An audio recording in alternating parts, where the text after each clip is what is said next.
पूछते हैं आपसे कि what is polarisation vector and discuss the polarisation density, इसके बारे में बताइए क्या होता है। तो चलिए देखते हैं यहाँ पर क्या होता है। हमें पढ़ना है पोलराइजेशन वेक्टर या पोलराइजेशन डेंसिटी क्या होती है। तो ये देखिए फिर से वही कहानी, फिर से हम लोग कहेंगे कि हो तो वही रहा है ना वहां पर। तो यहाँ पर लिखा है कि when a dielectric slab is placed in external electric field it get polarise. ठीक है, यहाँ तक तुमको मालूम पोलराइज हो जाता है। सो होता क्या है कि the induced dipole moment developed per unit volume in the dielectric and it is called the polarisation density. तो जब आपका पूरा स्लैब जिसमें करोड़ों मॉलिक्यूल होंगे, जब वो पूरे का पूरा पोलराइज हो जाता है, मतलब उसके एक सिरे पे पॉजिटिव चार्ज इकट्ठा हो जाता है, दूसरे सिरे पे नेट इफेक्टिव नेगेटिव चार्ज हो जाते हैं, तो आप क्या करिए, जितना चार्ज इकट्ठा हुआ है उसको उसके पूरे वॉल्यूम से डिवाइड कर दीजिए, तो वो आपका पोलराइजेशन डेंसिटी आ जाएगा। ठीक है, वो आपकी पोलराइजेशन डेंसिटी आ जाएगी। जैसे अगर मैं आपको बताऊं, इससे पहले एक डायग्राम बनाया है मैंने यहाँ पर, ये देखिए यहाँ पर, ये आपका पूरा डाइलेक्ट्रिक है, ये जो पूरा है ये आपका पूरा डाइलेक्ट्रिक है। अब ये जो पूरा डाइलेक्ट्रिक है इसका अपना कुछ वॉल्यूम होगा और इसके सरफेसेस पर आपके चार्ज इकट्ठा है, तो इसके सरफेस पे जो चार्ज है उसको अगर आप इसके वॉल्यूम से डिवाइड कर दोगे तो आपको इस पूरे डाइलेक्ट्रिक का पोलराइजेशन डेंसिटी मिल जाएगा। तो जो आप यहाँ पर पोलराइजेशन डेंसिटी लिख रहे हो, ये जो पोलराइजेशन डेंसिटी आपने लिखा है, इस पोलराइजेशन डेंसिटी को डिफाइन करने के लिए आपको क्या निकालना पड़ेगा, टोटल डाइपोल मोमेंट पर यूनिट वॉल्यूम। पर यूनिट वॉल्यूम मतलब वॉल्यूम से डिवाइड करना पड़ेगा। तो अब हम कहें ये तो पूरे स्लैब की बात हो गई, स्लैब के अंदर तो एक मॉलिक्यूल भी होगा। हमने कहा हाँ बिल्कुल होगा भाई, मॉलिक्यूलों से जो मिलकर पूरा स्लैब बना है। तो अगर एक मॉलिक्यूल है इस तरह का और उसके अंदर प्लस और माइनस चार्ज है और इलेक्ट्रिक फील्ड की वजह से उसके अंदर कितना डाइपोल मोमेंट डेवलप हुआ, P। तो कैपिटल P क्या है, this is polarisation density, polarisation vector जिसको आप कहते हो। ये पूरे के पूरे स्लैब का है, मतलब करोड़ों मॉलिक्यूलों का एक साथ आप देखोगे तो ये कैपिटल P है, और किसी एक मॉलिक्यूल को देखोगे तो स्मॉल p है। और बहुत ही लॉजिकल है इसका कंसेप्ट बहुत लॉजिकल है। Small p for single molecule, capital P for all the molecules. तो आपने यहाँ पर लिखा है अगर P is the induced dipole moment of individual atom and capital N is the number of atoms in the unit volume, then the polarization density is this capital P is N time P। कितना simple rule कह रहा है। जैसे ये बिल्कुल वैसा, जैसे आप गए, अगर एक संतरे का दाम 2 रुपया है तो 20 संतरों का दाम 20 × 2 40 रुपए होगा। बिल्कुल वैसा ही है, अगर स्मॉल p एक डाइपोल मोमेंट है किसी इंडिविजुअल एटम का, और हम जो स्लैब ले रहे हैं यूनिट वॉल्यूम का उसमें n नंबर ऑफ एटम्स हैं, तो एक एटम का जो डाइपोल मोमेंट है स्मॉल p, और n एटमों कितना होगा n इंटू स्मॉल p, और n इंटू स्मॉल p करके आप जो कैलकुलेट करोगे वो पूरे के पूरे स्लैब का डाइपोल मोमेंट होगा, और वो पूरे के पूरे स्लैब का डाइपोल मोमेंट कितना हो जाएगा, कैपिटल P। तो total dipole moment is total number of molecule multiplied by dipole moment of one atom. This is how we can calculate. ठीक है, एक चीज और है, मॉलिक्यूलों का पूरा बाजार लगा है ना, वहां बहुत सारे मॉलिक्यूल हैं। आपके जो स्लैब है उसके अंदर बहुत सारे मॉलिक्यूल हैं। आपने बाहर से इलेक्ट्रिक फील्ड कितनी लगा रखी है भाई, बाहर से आपने इलेक्ट्रिक फील्ड लगाई E, तो बाहर से लगने वाली इलेक्ट्रिक फील्ड E है। एटम के अंदर डाइलेक्ट्रिक के अंदर बहुत सारे मॉलिक्यूल हैं, तो किसी एक मॉलिक्यूल में कितना डाइपोल मोमेंट क्रिएट हो रहा है वो इस बात पर डिपेंड करेगा कि आपकी इलेक्ट्रिक फील्ड का कितना वैल्यू है। तो वहां पे लिखा है also the induced dipole moment of individual atom is proportional to the applied electric field. भाई कितनी इलेक्ट्रिक फील्ड लगा रहे हो तो उसी हिसाब से तो एटम खींचेंगे और सारा कुछ होगा। तो आप ये देखते हो, अब यहाँ पर देखो बहुत अच्छी चीज हम यहाँ पे बताने जा रहे हैं। यहाँ पर आप कहोगे कि जो आपका डाइपोल मोमेंट क्रिएट हो रहा है किसी एक मॉलिक्यूल में, वो किसके ऊपर डिपेंड कर रहा है, कैपिटल E के ऊपर। प्रोपोर्शनलिटी कांस्टेंट हटता है तो ये टर्म आ जाता है अल्फा टाइम एप्सिलॉन नॉट। अब यहाँ अल्फा जो होता है इसे कहते हैं एटॉमिक पोलराइजेबिलिटी, क्योंकि किसी एटम के पोलराइज होने की एबिलिटी को शो कर रहा है। तो आपके पास जो छोटे से एटम का जो डाइपोल मोमेंट है वो किसके बराबर आ गया, अल्फा मतलब पोलराइजेबिलिटी, एप्सिलॉन नॉट मतलब परमिटिविटी ऑफ फ्री स्पेस, और जो इलेक्ट्रिक फील्ड आपने लगा रखी है E। अगर हम इस पूरी क्वांटिटी को n से मल्टीप्लाई कर दें तो जैसे आपने n से स्मॉल p मल्टीप्लाई करेगा आपको कैपिटल P मिल जाएगा। तो वही आपने लिखा है कैपिटल P बराबर n time alpha epsilon E। तो ये है स्मॉल p, ये है कैपिटल N और ये है कैपिटल P। तो जो आपका इक्वेशन नंबर 1 है ये वही चीज यहाँ पर लिखी जा रही है। तो इस तरह से आप क्या निकाल सकते हो, आपको अगर इलेक्ट्रिक फील्ड मालूम है, एटॉमिक पोलराइजेबिलिटी मालूम है, तो आप पूरे के पूरे डाइलेक्ट्रिक का पोलराइजेशन डेंसिटी कैलकुलेट कर सकते हो। चलिए इस चीज को थोड़ा सा और टेक्निकल करते हैं। यहाँ पर देखिए कुछ कोशिश की गई है 3 डायमेंशनल डायग्राम बनाने की। आपके पास ये प्लेट है, जो मैं ग्रीन कलर का बना रहा हूँ ये आपकी डाइलेक्ट्रिक की प्लेट है, एक ये प्लेट है और एक प्लेट यहाँ पीछे लगी होगी, ये वाली प्लेट है। ये दो कैपेसिटर की प्लेट है, सॉरी ये कैपेसिटर की प्लेट है और कैपेसिटर की मान लो कॉपर की प्लेटें हैं जिनके ऊपर हमने प्लस माइनस चार्ज लगा रखा है। अब क्या हुआ, इन प्लेटों के बीच में आपने एक डाइलेक्ट्रिक भर रखा है। आप देखें ये डाइलेक्ट्रिक है जो प्लेटों के बीच में रखा हुआ है। ये रेड कलर का जो मैं बना रहा हूं ये आपका डाइलेक्ट्रिक है जो कि प्लेटों के बीच में रखा हुआ है। जैसे ही प्लेट पे पॉजिटिव नेगेटिव चार्ज आप रखोगे तो डाइलेक्ट्रिक के अंदर वो सब वही पोलराइजेशन होना शुरू हो जाएगा, सारे एटम अपने आप को रीअरेंज करना शुरू कर देंगे, जिसकी वजह से क्या होगा, एक सिरे पर नेगेटिवली चार्ज इकट्ठा हो जाएंगे और डाइलेक्ट्रिक के दूसरे सिरे पर पॉजिटिव चार्ज इकट्ठा होने शुरू हो जाएंगे। कितने पॉजिटिव कितने नेगेटिव चार्ज इकट्ठा हुए, मान लो QI, और कितने पॉजिटिव चार्ज इकट्ठा हुए QI, इस तरह से।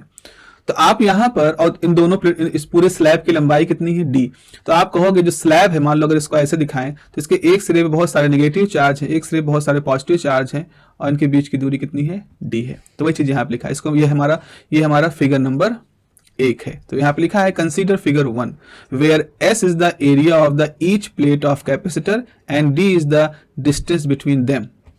मतलब आपके पास जो आपके पास कैपेसिटर है, कैपेसिटर के प्लेटों का एरिया उतना ही डाइलेक्ट्रिक का एरिया है। तो आपने लिखा है कि S is the area of the each plate of capacitor and D is the distance between them, उनके बीच की दूरी है। So the dielectric field between plate has volume SD. So the dielectric field, field लिखा है मैंने, field पढ़ रहा हूं मैं। So dielectric field, जो डाइलेक्ट्रिक भरा हुआ है, इसका वॉल्यूम कितना हो गया, वॉल्यूम बराबर क्या होता है, एरिया इंटू हाइट या एरिया इंटू लेंथ या विड्थ, जो भी है। तो S is the area, D is the इसकी लेंथ। तो आपके पास ये डाइलेक्ट्रिक का वॉल्यूम हो गया। मान लो प्लस Q और माइनस Q टोटल चार्ज हैं, they are induced charge develop on the two faces of the dielectric slab. Dielectric जो पोलराइज होता है तो उसकी वजह से मान लो एक तरफ प्लस एक तरफ माइनस इकट्ठा होते हैं, मान लो इतने हैं charge, plus Q minus Q charge इकट्ठा है। तो अब आप क्या करोगे, so the total dipole moment of the dielectric slab is this is Q, क्या है, चार्ज मल्टीप्लाई बाय डिस्टेंस। तो अगर एक तरफ चार्ज QI है, दूसरी तरफ चार्ज प्लस QI है, तो हमको प्लस माइनस से मतलब नहीं होता, हमको QI से मतलब है। तो आपने ले लिया। अब देखो डेफिनेशन क्या कहती है पोलराइजेशन की, पोलराइजेशन डेफिनेशन कहती है total dipole moment divided by the volume. यही तो पोलराइजेशन डेंसिटी की परिभाषा है। तो टोटल डाइपोल मोमेंट कितना है, Q into D divided by S into D, volume है, D कैंसिल हो गए। तो आपके पास क्या आ गया, आपके पास वैल्यू आ गई कैपिटल P, यानी कि पोलराइजेशन डेंसिटी बराबर total charge develop at the end, at any one and divided by the surface. और हमें तो मालूम है कि चार्ज अपॉन सरफेस तो सरफेस चार्ज डेंसिटी होती है, तो हमने यहाँ पर सरफेस चार्ज डेंसिटी लिख लिया, लेकिन चूंकि पोलराइजेशन की वजह से आया तो यहाँ छोटा सा P बना दिया।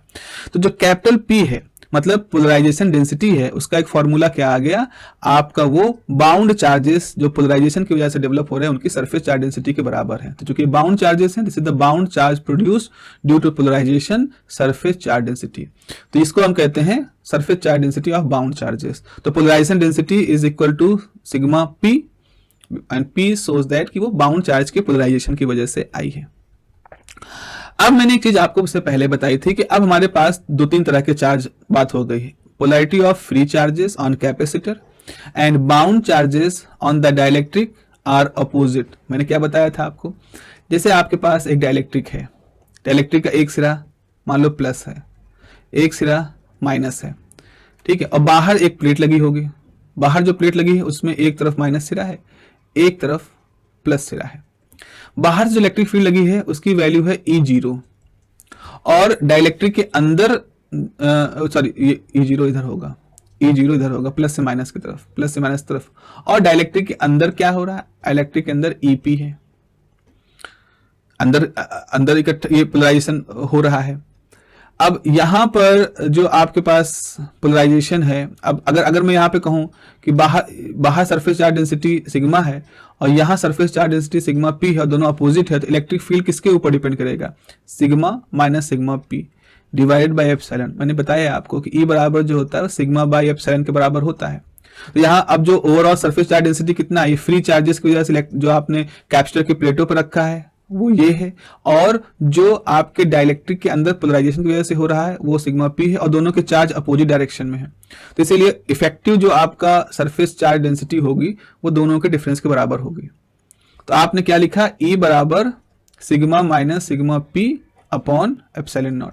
आई होप आपको यहां कंफ्यूजन नहीं हो रही होगी सर ये माइनस क्यों हो गया। Let me explain this one more time. देखो यहां हमारे पास कैपेसिटर की प्लेटें हैं जिसपे मान लो प्लस चार्ज है, यहां कैपेसिटर की प्लेट है जिसके ऊपर मान लो नेगेटिव चार्ज है, अंदर आपने रख रखा है एक डाइलेक्ट्रिक, ठीक है ना, एक डाइलेक्ट्रिक रख रखा है, और यहां पर इफेक्टिव चार्ज कितना होगा, इफेक्टिव इलेक्ट्रिक फील्ड होगा E0। यहां पर पोलराइजेशन की वजह से अंदर ही अंदर इस तरह से कुछ मामला हो गया है, और यहां इलेक्ट्रिक फील्ड कितना है, यहां इलेक्ट्रिक फील्ड है आपका EP। तो टोटल इलेक्ट्रिक फील्ड कितना हो गया, टोटल इलेक्ट्रिक फील्ड हो गया E0 माइनस EP। अब एक चीज आपने पढ़ा है कि E बराबर होता है सिग्मा बाई एप्सिलॉन नॉट, तो जो ये बाहर वाली इलेक्ट्रिक फील्ड है इसके लिए सिग्मा कितना है, ये है सिग्मा, क्योंकि ये फ्री चार्जेस का है। भाई कैपेसिटर के चार्ज बंधे थोड़ी होते, जब चाहे आप उनको चार्ज करो, जब चाहे वहां हटा दो डिस्चार्ज करके कैपेसिटर को। तो इसकी वैल्यू कितनी हो जाएगी, सिग्मा बाई एप्सिलॉन, और जो EP है ये बाउंड चार्जेस की वजह से, बाउंड चार्ज डेंसिटी कितनी है, सिग्मा P, तो ये कितना हो जाएगा, सिग्मा P बाई एप्सिलॉन। तो यहां से आपके पास E कितना आएगा, sigma by epsilon minus sigma P by epsilon. इसी चीज को आप लिख दिया सिग्मा P अपॉन एप्सिलॉन। या वैसे कह सकते हो कि भाई यहाँ पर प्लस चार्ज है सिग्मा का, यहाँ पे माइनस चार्ज सिग्मा का, यहाँ प्लस चार्ज सिग्मा P का, तो इस इलाके में नेट चार्ज कितना होगा, सिग्मा माइनस सिग्मा P का। तो हमने वही लिखा है, यहाँ पर हमने वहां पर ये लिख दिया है कि भाई नेट चार्ज जो है सिग्मा माइनस सिग्मा P का है, डिवाइड कर दो एप्सिलॉन से। तो ऐसा करोगे तो sigma by epsilon, sigma P by epsilon ये आ जाएगा। इसकी वैल्यू ऑलरेडी हमको मालूम है कि E0 होती है। तो अब आप देखो यहाँ पर क्या हुआ, आपने यहाँ पर थोड़ा सा हम यहाँ पर डेरिवेशन करना शुरू कर देंगे कि E बराबर E0 आ गया, क्योंकि इसकी वैल्यू E0 के बराबर है। सिग्मा P को आपने P लिख दिया एप्सिलॉन।